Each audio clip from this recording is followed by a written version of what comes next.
It's noon on the West Coast, 3 o'clock in D.C., where Donald Trump's transition team is making some moves. His staffers hitting the ground to start coordinating the handover. And new word that President-elect Trump plans to meet with Mitt Romney. No love lost between these two during the campaign, so how are they going to find some common ground now? Plus, Brian Mast was an Army bomb disposal specialist in Afghanistan when a bomb blew off both of his legs. That did not stop him, far from it. And today, he's a brand new congressman from the state of Florida. I'll speak with a Republican representative about how he overcame his injuries and what he plans to do in Washington. Also in 20 minutes, an American woman slated to ride a rocket into orbit to take command of the International Space Station. And you can watch it live on Fox News Channel. So let's get to it. Now, Shepard Smith reporting live from the Fox News Deck. Thursday means one more day. First from the Fox News Deck, after days of reported fights and delays and reorganization, President-elect Donald Trump's transition team is taking some major steps toward forming a new administration. Officials with the operation say that they plan to announce its first wave of so-called landing teams. Staffers will be on the ground working with the Obama administration to carry out the transition. The Trump team reports that that initial landing team will be made up of national security workers, staffers to work with the agencies, including the Defense Department, the State Department, the National Security Council, and the Justice Department. We know this in part because the transition team has also been giving briefings, daily briefings to the media after the president-elect and his advisors yesterday fired back against reports of trouble at Trump Tower. One senior Trump advisor told Fox News the transition effort is like Game of Thrones. But for now, it seems the transition team is reclaiming the narrative, or at least trying to. The president-elect today tweeted, "My transition team, which is working long hours and doing a fantastic job, will be seeing many great candidates today. Hashtag MAGA, or Make America Great Again." Transition team officials say President-elect Trump is meeting with big names, including the former Secretary of State Henry Kissinger, the former governor of Florida, Rick Scott, the National Security Agency Director, Admiral Mike Rogers, and, notably, the South Carolina Governor Nikki Haley. Notably, because you may remember Governor Haley endorsed Senator Marco Rubio during the Republican primary and slammed the now president-elect for his campaign rhetoric. She said Donald Trump represents everything a governor does not want in a president. We are talking about a man who has filed for bankruptcy 4 times. We can't afford for a man to go in as president and bankrupt our country. DC's already doing that. We don't need someone encouraging them to do that. President-elect Trump also slammed Governor Haley along the way, calling her an embarrassment to the people of South Carolina. She eventually said she would vote for him, even though she claims she was not a fan. Fox News confirms the president-elect is set to meet with another Republican rival, the former GOP presidential nominee Mitt Romney, this weekend. Of course, Romney was part of the Never Trump movement during the campaign. He called Donald Trump a phony and a fraud, said Trump's coddling of the KKK and Putin was disgusting, and that Trump's promises are as worthless as a degree from Trump University. In return, the president-elect over the summer called Romney a stone-cold loser. Meantime, President-elect Trump today is set to have his first face-to-face meeting with a world leader since the election. He's scheduled to sit down with the Japanese Prime Minister Shinzo Abe this afternoon. President-elect Trump, during his campaign, suggested Japan and other allies do not pay their fair share for American military support. He also blasted the Trans-Pacific Partnership deal between the U.S., Japan, and other countries. Prime Minister Abe says he wants to build trust with the president-elect during today's meeting. And the two leaders may already have some common ground, really. Analysts say they both are strong nationalists. And while President-elect Trump has promised to make America great again, Prime Minister Abe says he is set on returning Japan back into a beautiful country. Extending a trend, the Trump team is not allowing photojournalists to attend the meeting with Prime Minister Abe. This continues the freeze-out of media coverage of the president-elect's events. The Trump team reports it will release a staff photo. Fox News will not be using it in protest of the president-elect's media lockout. Doug McElway is live at Trump Tower in New York City. Doug? And, Shep, I just talked to Sean Spicer, the RNC spokesman right now, who addressed specifically that question about Abe. He said that Abe is a guy who's very much like Donald Trump, and they both know how to deal with strongmen, and that's going to be what's happening in this particular case right now. As for the meeting with Romney, this is completely unexpected and hard to believe that it's happening. We know that the invitation has been extended to Mr. Romney and that he has apparently accepted the invitation. We don't know where the meeting is going to happen, but as with most meetings that Donald Trump has been having over the past week or so, they're all happening here at Trump Tower. But given the absolute vitriol with which Mitt Romney spoke of Donald Trump before he won the nomination, and some of those comments which you just cited, it's all an indication that Donald Trump is trying to make amends. He's trying to be magnanimous. He's trying to revert to more commonality with all of these people. And it's not just Mitt Romney, as you spoke of. It's Haley. It's also Cruz, Bush, Kasich. They've been reaching out to him. He's been reaching out to them, all trying to make amends, steering towards the middle ground, Shep. Doug McKelway, thank you. Let's bring in A.B. Stoddard, associate editor and columnist for RealClearPolitics.com. A.B., this is a strange meeting.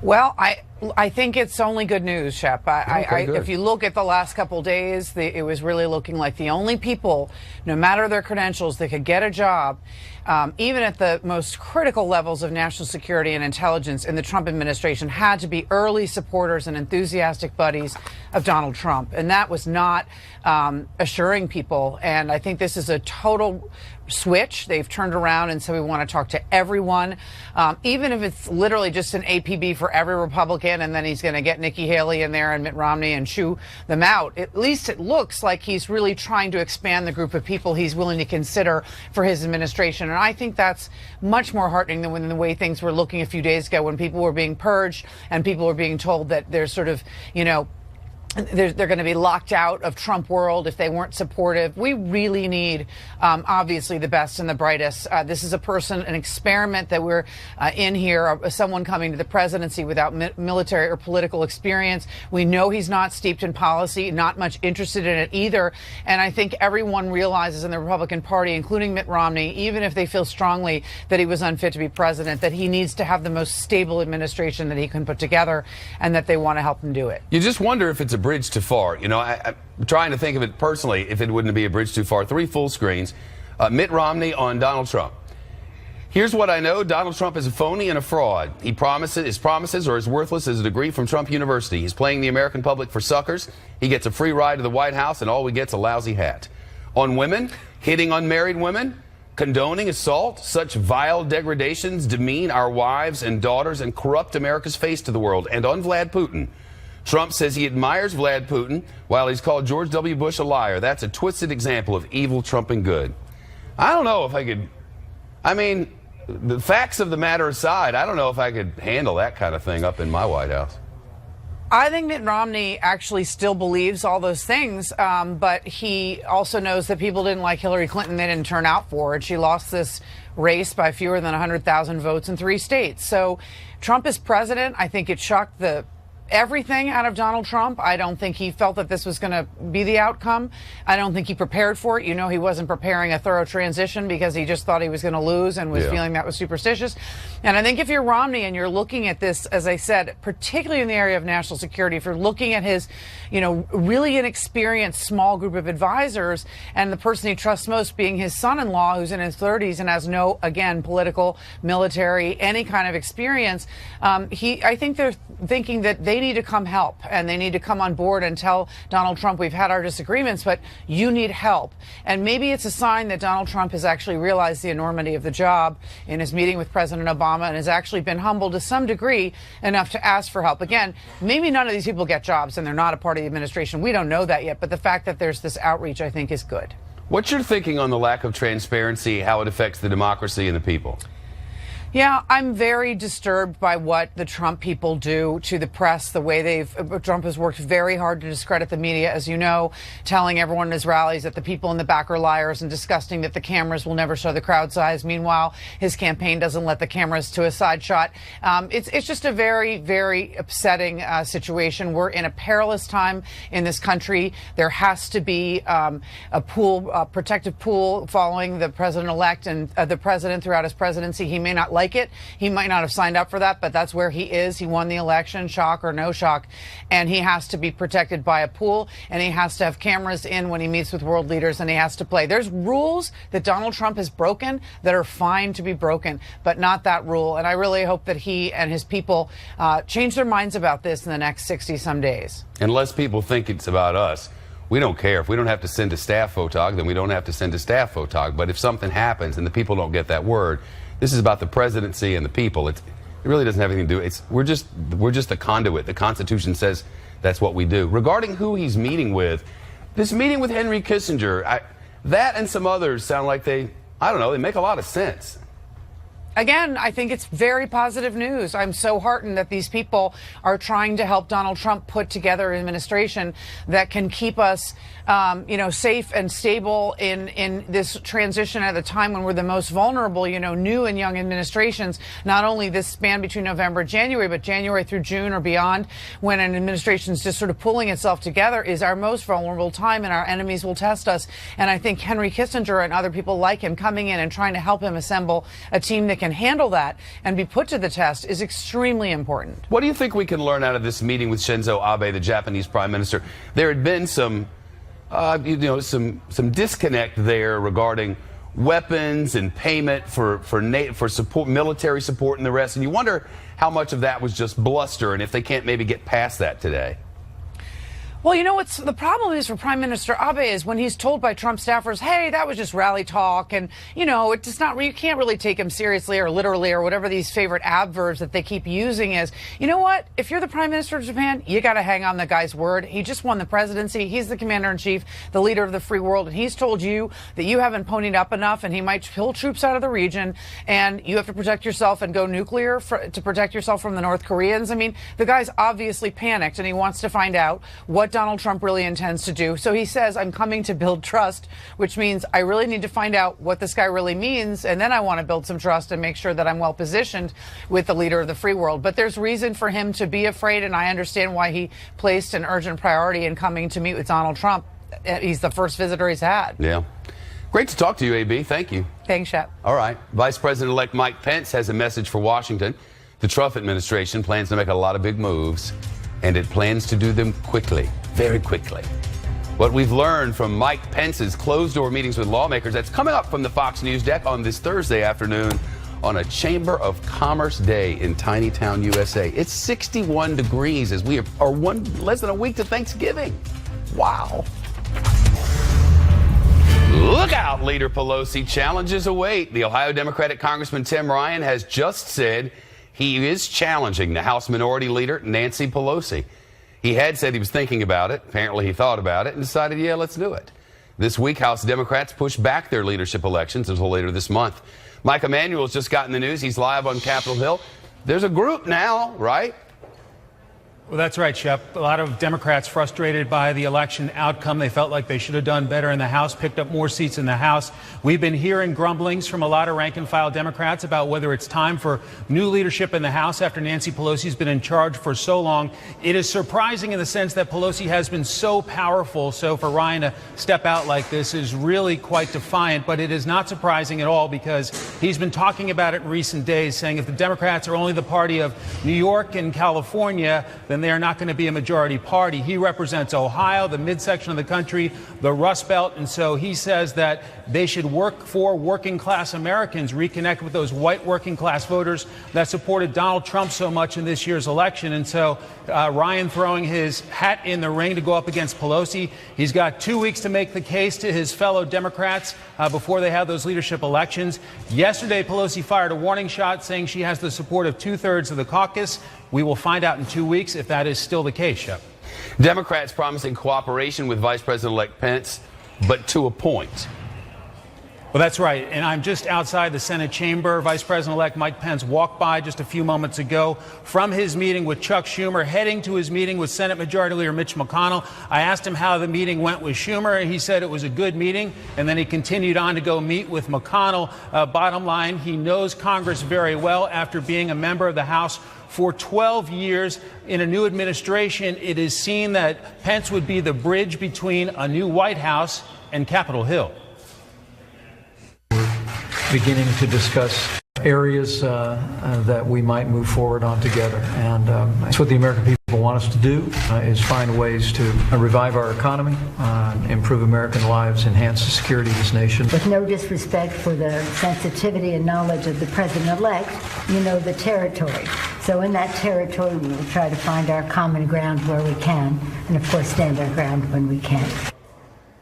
Meeting there with Democratic leader Nancy Pelosi, the assumption was that she would be the next Democratic leader in the new Congress. She now has a challenger in Tim Ryan of Ohio, so we will see how that shakes out in 2 weeks. A lot of Democrats are enthusiastic about President-elect Trump's ideas in terms of rebuilding the nation's infrastructure, rebuilding highways, bridges, and the nation's airports, putting a lot of Americans back to work. But we will see when they get into office how long that cooperation lasts. Shep. Mike Emanuel, thank you, sir. So Mike Pence clearly has a big role already, running the transition and reaching out to Congress.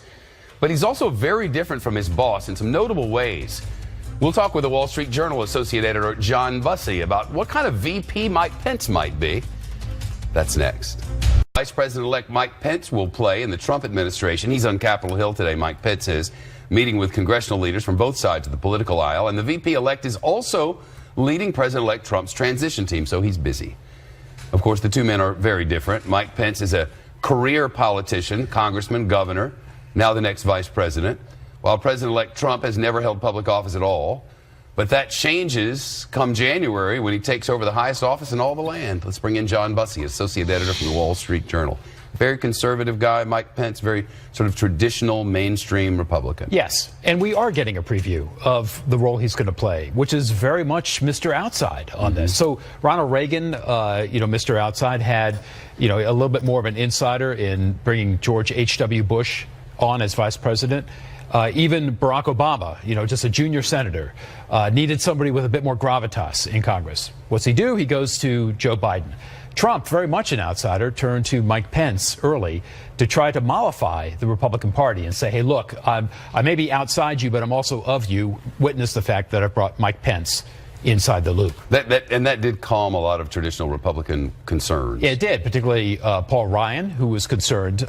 Look, these two guys differ on a lot of stuff. They differ, on the Iraq War. At least Trump says he was against it when, in fact, he was for it before it went bad. Before it went bad, Mike Pence was for it all the way through. Free trade, they disagree on. Medicare and Social Security overhaul, they disagree on. They're very different in temperament. Pence, after all, endorsed Cruz in the primaries. But now it's a different story. Now we're seeing Mike Pence being used for this outreach. This is Trump being smart about bringing in how much of this is Donald Trump and how much of this is Mike Pence advising Donald Trump to do this, reaching out, as you reported earlier, Mitt Romney, Nikki Haley, going visiting the Democrats, even meeting with Abe from Japan. Abe is more than just concerned about the relationship with the United States. Our allies in Asia, as the U.S., as they kind of wonder what's going to happen with the U.S., are turning to Japan, to a certain extent, as a leverage against China. He's a critical piece of what the U.S. is going to be able to do in Asia. He's a critical piece of trade with Asia and what's going to happen with the TPP. Historically, and even just in the last 20 years or so, we've had all different kinds of vice presidents with all different kinds of roles. I mean, look at Dick Cheney. Look at what's happening now with Joe Biden, and you wonder, where does Mike Pence fit in the sort of how much are you going to be doing role? I think an activist. It looks like. I think an activist. Remember, there was this discussion, there was this reporting on Trump approaching Kasich at one point, the governor of Ohio, who ran against him, to possibly be his vice president. And the discussion between the two handlers, for Kasich and for Trump, was that, look, you'll be in charge of foreign policy and domestic policy. And, the handler for Kasich said, well, what's that leave Donald Trump? Well, that leaves Donald Trump making America great again. So the signal early on was that Donald Trump was going to be looking for somebody with the capacity to deal with the politics of what needs to get done now. That's clearly Mike Pence. And we're seeing that kind of articulated over the last couple of days. These other names that they're throwing out there, a lot of them we believe are probably trial balloons. We're not putting them to specific jobs because that's kind of what we think they want us to do. So we're going to let them make their decisions, then report to you on what these candidates do, if anything, in the end. But historically speaking, they're not behind in picking cabinet members at all. I mean, it took Obama a lot longer than this, took Bush 43 a lot longer than this. It's all good. And the reaching out to these groups, look, cynically you could say, hey, it's just pro forma, it's kind of showing we're of an open mind. Maybe they've already made more of their decisions, but at least there's the open-mindedness. Kevin Brady, the chairman of the House Ways Committee, said that TPP told us at our conference, Wall Street Journal conference earlier this week, that TPP was on hold. Well, in other words, it's not off the table. For the chairman of the House Ways and Means Committee to say that, he must be getting some kind of signals from inside the Trump campaign. You would think maybe that's coming through Mike Pence. Maybe it is. Thank you. Bet. A veteran who lost both his legs in service to our nation is ready to represent Americans again. We'll speak live with Congressman-elect Brian Mast of Florida about how he overcame catastrophic wounds after a bomb blast in Afghanistan and made it to a seat of power in the nation's capital. That's coming right up. A lot of new members of Congress arriving on Capitol Hill this week. One of them, Florida's Congressman-elect Brian Mast. He's an Army veteran who served in Afghanistan. Mast worked as a bomb disposal expert with the elite Joint Special Operations Command, and there's a picture of him. During a mission 6 years ago, a roadside bomb exploded and blew off both of his legs. While Staff Sergeant Mast was recovering from his injuries, he promised to continue serving the American people. After months of rehabilitation, difficult rehabilitation, he only got a degree from Harvard University and then started his run for Congress. Now he'll be representing the state of Florida in the U.S. House of Representatives, and one of his goals is to reform the Department of Veterans Affairs. Congressman-elect Brian Mast joins us now live from Washington. Congressman-elect, thank you so much. Thank you for your service to all of us and to our nation and for representing the people of Florida. What district is it? I hear it's the Villages. It's Florida's 18th congressional district. It's a little south of the Villages. A little south of there. Congratulations. Why, after all you've been through, well, first of all, how did this happen in Afghanistan? What are your memories thereof? What should people know? I remember everything about being injured. It was under the cover of darkness. It was in a spot that I pretty much knew there was a bomb. So I did my best to find it. And I didn't actually find it until I stepped on it in all likelihood and detonated beneath my legs, amputated both my legs and my finger. And next thing I remember was waking up in Walter Reed Army Medical Center about a week later. Thank God you ended up there. I wonder if there was a time when they were concerned, because your injuries were such that it could have been very difficult to survive that. I think it was, there was certainly concern when I was going through Landstuhl, Germany, but I can tell you when I woke up in Walter Reed next to heroes, courageous heroes that sustained much more serious injuries than my own, guys that are missing 3 limbs and 4 limbs and that are blind and burned, they inspire you to keep going, to let you know that it doesn't matter what you face, you overcome it, and that's what got me to today. Well, I love to hear it, and that you've decided to go run for Congress first, and now that you've won the seat. What's your biggest priority for the people of your district? It's 2 things. One, President Trump is talking about a lot of infrastructure programs, and a lot of that has to be in Florida with our dilapidated Everglades and our coastal regions. And number 2, it's something that's owed to our veterans, making sure that when they're on the battlefield, they're given everything that they need to come home safely. And when they come home from that battlefield, that they're given everything that they deserve from the Department of Veterans Affairs. Well, I want to talk about both of those things. Florida's waters have been in really dire straits for decades now, and as much as one party or another says they will and they really haven't restored them. And I wonder if you feel like President Trump and this administration will be one that you can work with on these matters. I certainly hope that can be the case. When you consider a lot of these problems are associated with the Corps of Engineers and their unwillingness to allocate in the places that they've been given funds to do so. This is something that I hope we can work together, both Congress and the President, in order to get these programs completed instead of allowing them to take decades to be completed. And Congressman-elect, on the matter of Veterans Affairs, there's certainly an effort underway.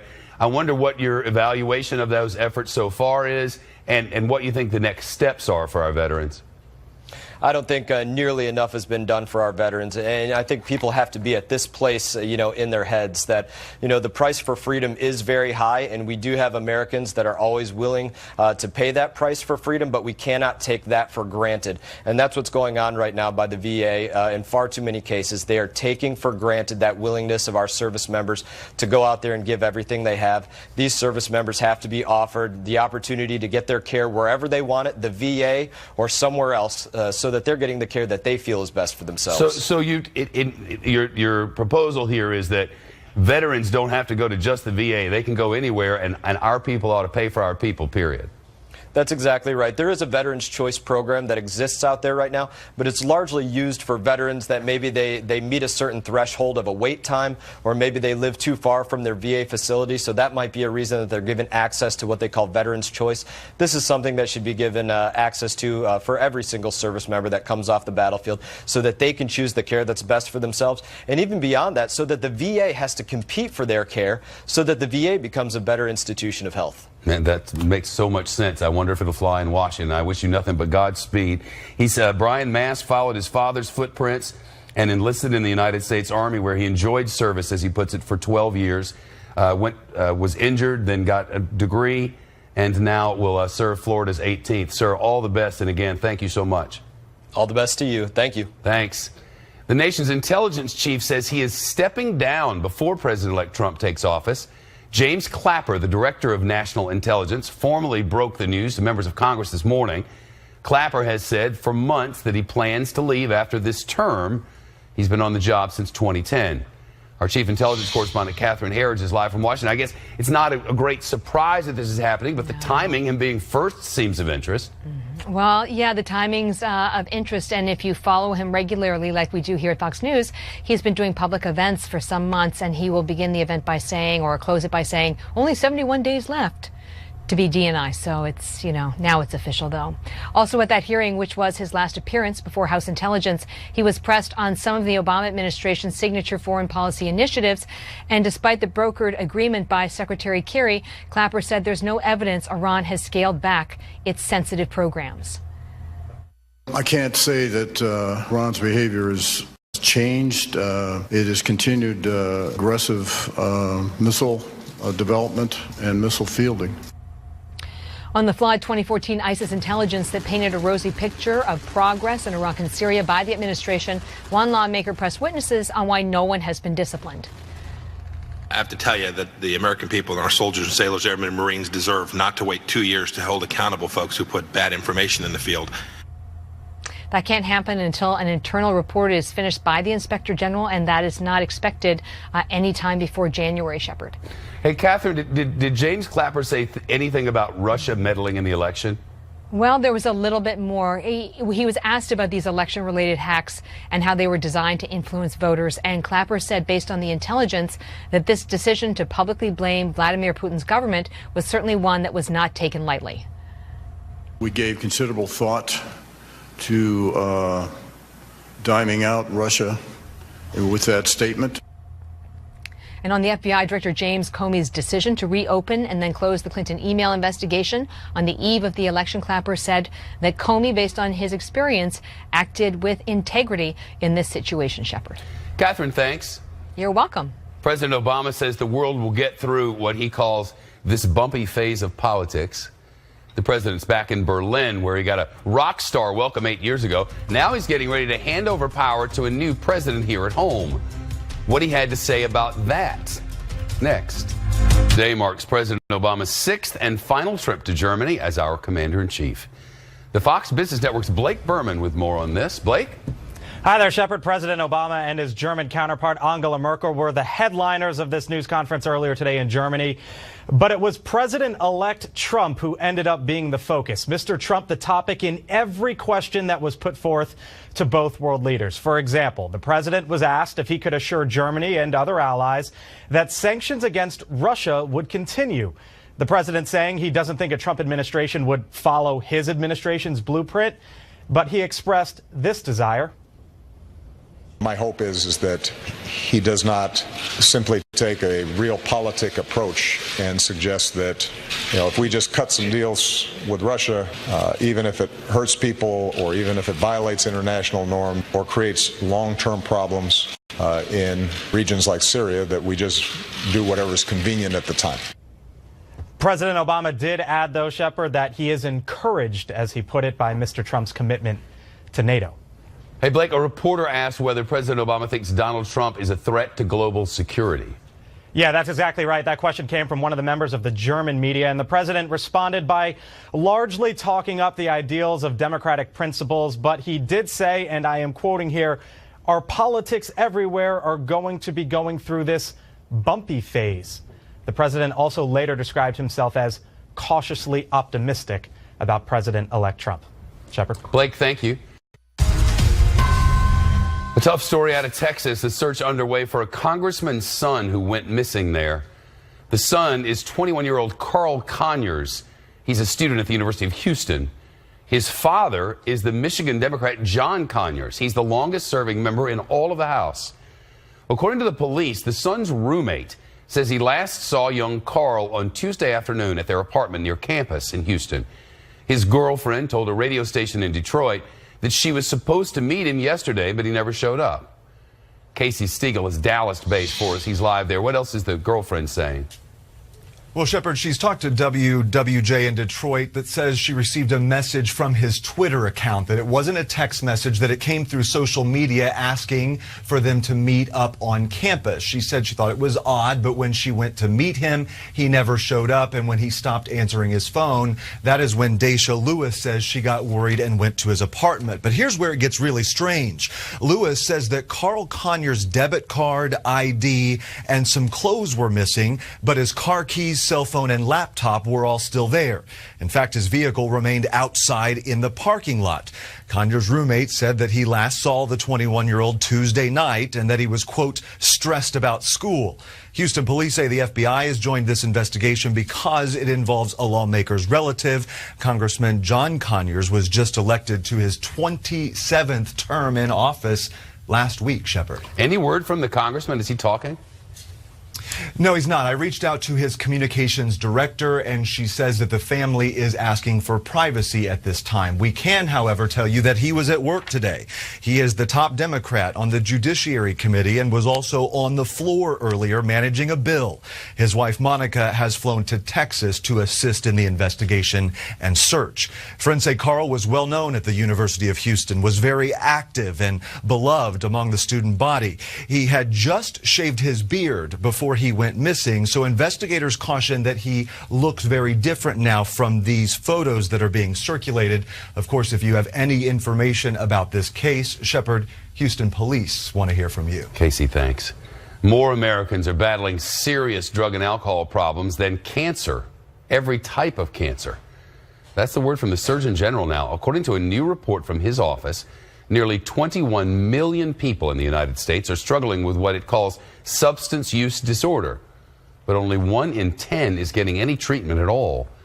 The report also found more people are dying of overdoses than of car crashes. The Surgeon General is calling for more policies and programs to promote prevention and treatment. Back when computers were the size of an entire room, an inventor figured out a way to control them using a device that fits right in the palm of your hand. And it happened on this day in history. On this day, in the day of the dinosaurs, 1970, an engineer patented the computer mouse. His prototype was a wooden shell with 2 metal wheels. Douglas Engelbart said he thought it would eventually have as many as 10 buttons. He once admitted he had no idea why he called it a mouse. The first computer to come with one of those things was Macintosh back in the 1980s. Engelbart's patent had expired by the time the mouse became really popular, so he didn't make much money off it, sadly.